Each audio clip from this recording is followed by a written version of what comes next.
నిన్ననే తెలంగాణ గవర్నమెంట్ వాళ్ళు అసెంబ్లీ సమావేశాలలో పద్దులు చదివిర్రు.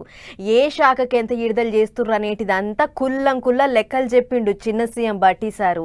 ములనంత సర్కార్ ఖాతాలు ఉంటుంది, ఆడికెంచి శాఖలకు, అటుకెంచి పబ్లిక్కు చేరుతుంది. అట్లా వ్యవసాయానికి ఏం తక్కువ 23 కోట్లకు చిల్లర విడుదల చేసిర్రు కదా. ఇప్పుడు గా పైకాన్ని రైతుల ఖాతాలు వేసేటందుకు తయారైతురు సర్కారోళ్ళు.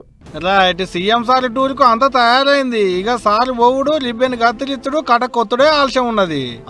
ఐతాలో నాడు సీఎం రేవంత్ రెడ్డి సార్ సిద్దిపేటకు పోతాడు, నడిమెట్టలో ఫామ్ ఆయిల్ ఫ్యాక్టరీని సాల్ చేస్తాడు, ఆన్నే మీటింగ్ పెడతాడు, అడంక రైతులకు రైతు భరోసా పైకం అకౌంట్లు వేస్తాడు అని చెప్పుకున్నాం కదా ఇంత మునిపే.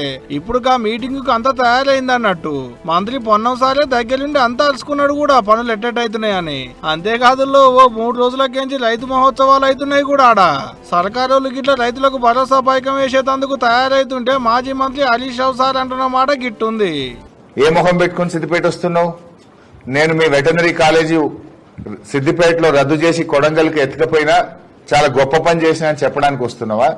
మీ రంగనాయక్ సాగర్ టూరిజం ప్రాజెక్ట్ ఆపేసినా, మీ రింగ్ రోడ్ ఆపేసినా, మీ బీఎస్సీ అగ్రికల్చర్ కాలేజ్ బిల్డింగ్ రద్దు చేసినా, ఎస్సీ మహిళా రెసిడెన్షియల్ గురుకుల పాఠశాల భవన నిర్మాణం ఆపేసినా, మీ స్టేడియం పనులు ఆపేసిన, మీ 3 టౌన్ 2 టౌన్ పనులు ఆపేసిన, మీ చిన్న కోడూరు అల్లిపూర్ ఇల్లంతకుంట 4 లైన్ రోడ్ పనులు ఆపేసిన, ఇవన్నీ నేను చేసిన గొప్ప ఘనకార్యాలని చెప్పడానికి వస్తున్నావా?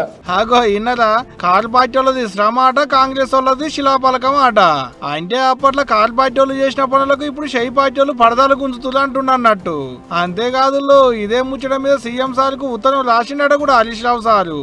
ఇవాళ గిన్ని మాటలు అంటుండే రేపు మీటింగ్ ఓడిచినాక సారు మాటలు విన్నాక ఇంకెన్ని అంటాడో మరి. సరే అదేమన్నుంటే మల్లోపాలు చెప్పుకుందాం గాని యాసంగికి సర్కారు వాళ్ళు ఇచ్చేటి పైకాన్ని 3 తడవలలో వేస్తారట రైతుల అకౌంట్లల్లో.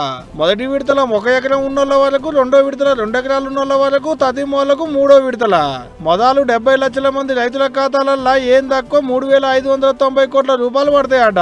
ఇంకో 20 రోజులలో 2వ విడత కింద 2,650 కోట్లు, ఏప్రిల్ నెల ఎల్లుదలకలో 3వ విడత కింద 9,000 కోట్ల రూపాయలు రైతుల ఖాతాలలో పడతాయట బాజాప్తా. ఇప్పటికైతే ఇంతే. రేపు సీఎం సార్ వచ్చినాక మీటింగ్ లో సార్ ఏం చెప్పిండో ఇన్నాక మళ్ళీ పాలి మాట్లాడుకుందాం.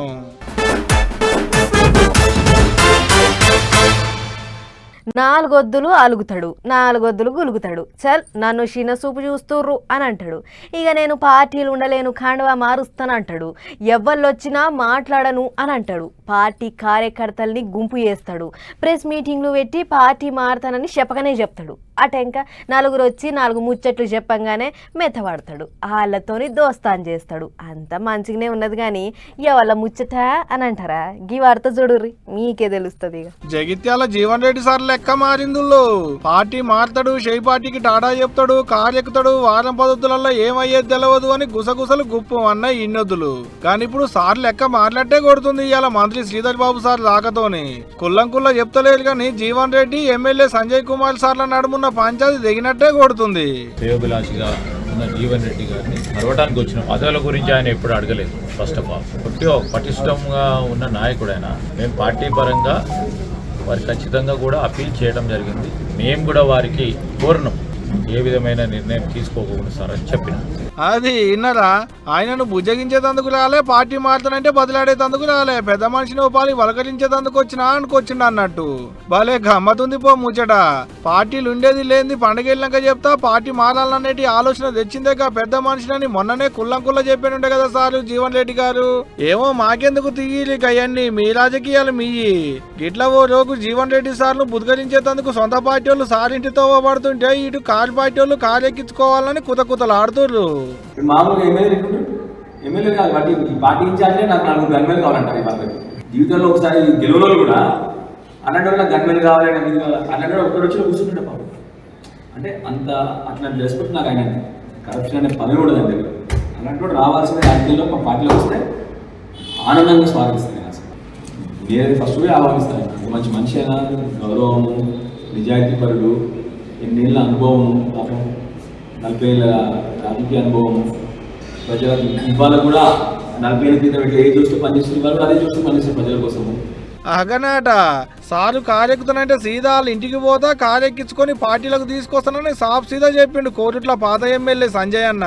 మొన్నటిదానిక ఇక దాచేదేం లేదు ఆగేదేం లేదు, సారు కారెక్కుడు పక్క అని గులాబీ భవనంలో గుసగుసలు వినపడితే ఇప్పుడు మంత్రుల రాకతోని సారు కారు యూటర్లు తీసుకొని మళ్ళా సీదా గాంధీ భవనంలోకి వచ్చేటట్టుంది అనుకుంటున్నారు రాష్ట్ర పబ్లిక్. చూడాలే దీని మీద అసలు పెద్ద మనిషి ఏం మాట్లాడతాడో.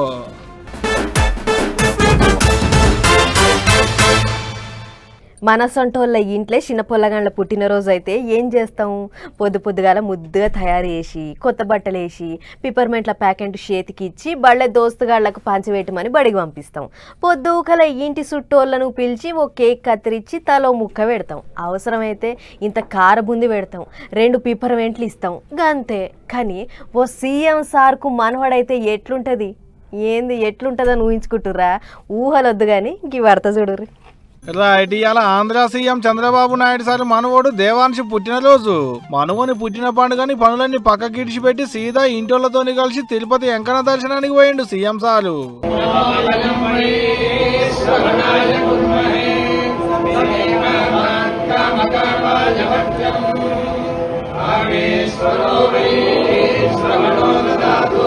గిట్లా సీఎం సార్ వస్తుండని ఎలక అవుడే ఆలస్యం. అయ్యవార్లంతా పూర్ణ కుంభంతో గిట్లా ఎదురుకొచ్చి ఎదుర్కొన్నారు.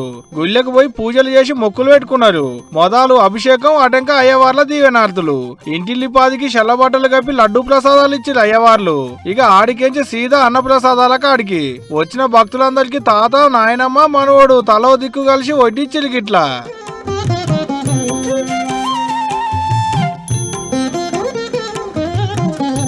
ఓ రోజు తాత ఇంకో రోజు మనవడు అవతలి వలసలో నాయనమ్మ తలో దిక్కు గంటలు అందుకున్నారు. వచ్చిన భక్తులకు అన్నప్రసాదం వడ్డిచ్చిర్రు. ఇదంతా మనవని పుట్టినరోజు కోసమే. ఇప్పుడే కాదుల్లో 17 మనవని పుట్టినరోజుకు తిరుపతి కొండకు పోతాడట ఇంటిల్లాదులు. అట్టినే ఈ ఏడు కూడా.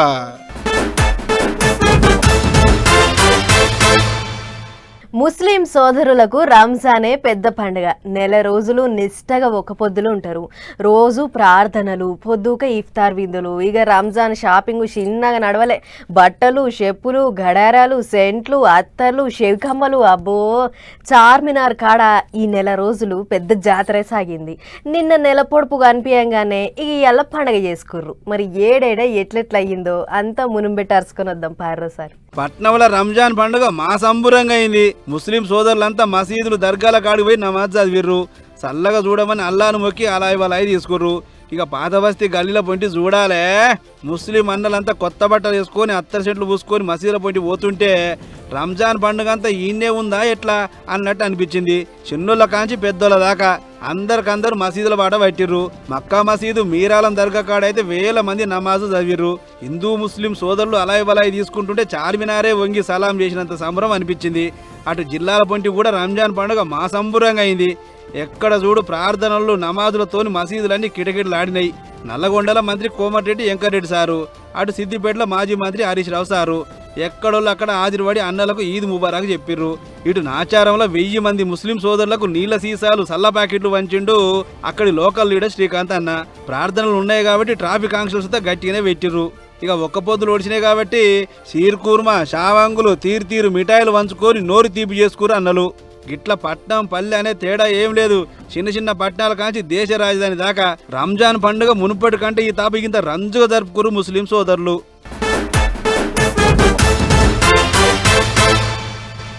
రేషన్ షాప్ల సన్నబియ్యం ఇచ్చుడు చాలైన కాడ నుంచి ఒక్కళ్ళు కూడా ఆ బియ్యాన్ని మిస్ చేస్తలేరు. ఇంట్లో ఎవరిలో ఒకళ్ళు పోయి లైన్ కట్టుడు, ఏలు ముద్రేసి బియ్యం తెచ్చుడు. మొత్తానికి సర్కారు ఇస్తున్న సన్నబియ్యం పథకం గట్టిగా నడుస్తుంది అన్నట్లు సన్నబియ్యం అట యాదకొచ్చింది. రేషన్ షాప్ గురించి ఓ ముచ్చట పట్టుకొచ్చిన కదేందో చూసిరా పోర్రి. ప్రజలారా, ఇక పెద్ద బస్తాలు తయారు చేసుకోర్రి. ఎందుకంటే 3 నెలల రేషన్ సామాన్లు ఒకటేసారి ఇయ్యబోతుంది మన సెంటర్ సర్కారు. అవునంటే ప్రధానమంత్రి గరీబ్ కళ్యాణ్ అన్ యోజన కింద ఈ ఉపాయం చేస్తుంది. ఓ దిక్కు ఎండలు, ఇంకో దిక్కు వానలు పడుకుంటా కాలమంతా తీర్ల మరలైతుంది. అందుకే జనాలను రేషన్ షాప్ల పొంటి తిప్పుడు అంత మంచిది కాదని సోచాయించింది సర్కారు. ఈ నిర్ణయం చేసింది. దీంతో ఏప్రిల్, మే ఇంకా జూను ఈ 3 నెలలకు సంబంధించిన సరుకులు దేశమంతా ఒకటేసారి తీసుకోబోతుంది. అంతేకాదు సర్కార్ గోదాంలల్లా బియ్యము, ఉప్పు, పప్పులు నిల్వలు చాలా మటుకు పేరుకుపోయినాయట. ఇక అవన్నీ ఖాళీ చేసి వచ్చే రబీ పంట వరకు కొత్త సరుకులు నింపాలి అనేది కూడా ఓ ఆలోచన. పెద్ద ముచ్చట ఏందంటే ఇదివరకే దేశం మొత్తం మీద అందాజా 40 లక్షల నకిలీ రేషన్ కార్డులు కొట్టేసిర్రట. ఆ కొట్టేసిన దాంట్లో హర్యానా, రాజస్థాన్, ఉత్తరప్రదేశ్ అసొంటి రాష్ట్రాలలోనే ఎక్కువ కార్డులు పీకేసిర్రు అనేది అధికారులు చెప్తున్న లెక్కలు. మొత్తానికి దేశం మొత్తం ఏలి ముద్రలేసి బియ్యం తీసుకునే సౌలత్ వచ్చినా కూడా నకిలీ కార్డులు వచ్చుడు, రేషన్ కు సరుకులకు తుట్టివాడు చూసి ఒకటేసారి ఇచ్చే ఇకమత్ చేస్తుంది సర్కారు. ఏదేమైనా ఎండలు అంతకంతకు పెరుగుతున్నాయి. అలా ఒకటేసారి 3 నెలల సరుకులు ఇచ్చుడంటే మంచి ముచ్చటే అని అనుకుంటుర్రు ఈ ముచ్చట చూసిన జనాలు. అట్లని 1-2 రోజులు ఇచ్చి బంద్ చేయరు సుమా. కారట్లున్న ప్రతి ఒక్కలకు ఇచ్చేదాకా షానొద్దులే నడుస్తుంది. చూసుకోరు మరి.